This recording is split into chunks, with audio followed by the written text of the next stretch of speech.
দুর্নীতির রাজ্যে পরিণত হয়েছে পশ্চিমবঙ্গ, আর এই সব রাজ্য সরকারের ব্যর্থতার কারণে হচ্ছে। এই নিয়ে প্রশাসনকে নিশানা করলেন বহরমপুরের প্রাক্তন সাংসদ অধীর রঞ্জন চৌধুরী।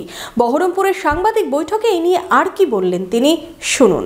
বিশেষজ্ঞ চিকিৎসকদের সম্মিলিত প্রয়াস, চরক ও Jibak square diagnostic and research centre speciality ও মাল্টি স্পেশালিটি পরিষেবা নিয়ে এবার আপনাদের শহরে উন্নত ল্যাবরেটরি, সিটি স্ক্যান, ইমেজিং পরীক্ষা সহ বিভিন্ন পরীক্ষা করা হয়। যোগাযোগ 7477799627, 7477799663। দুর্নীতির রাজ্যে পরিণত হয়েছে বাংলা। রাজ্য সরকারকে নিশানা অধীর চৌধুরীর। বহরমপুরের সাংবাদিক বৈঠক থেকে অধীর চৌধুরীর দাবি, পাসপোর্ট থেকে আধার দুর্নীতি যা হচ্ছে সব রাজ্য সরকারের ব্যর্থতার কারণে হচ্ছে। দুর্নীতির রাজ্য এটা। দুর্নীতির রাজ্যে যা কিছু হয় সব প্রশাসনের প্রত্যক্ষ বা পরোক্ষ মদতে এসব হচ্ছে। ঘরের মধ্যে ঘর না থাকলে তো হয় না। আজকে পশ্চিমবঙ্গ সরকারের ব্যর্থতার জন্য এইসব হচ্ছে। পাসপোর্ট দুর্নীতি বলুন, আধার দুর্নীতি বলুন, যা হচ্ছে এটা দুর্নীতির রাজ্য। এটা এই দুর্নীতির রাজ্যে যা কিছু দুর্নীতি হয় প্রশাসনের প্রত্যক্ষ পরোক্ষ মদত তো থাকতেই হবে। এটার মধ্যে নতুনত্ব কিছু নেই। তাই পুলিশকে ধরতে হবে আগামী দিনে।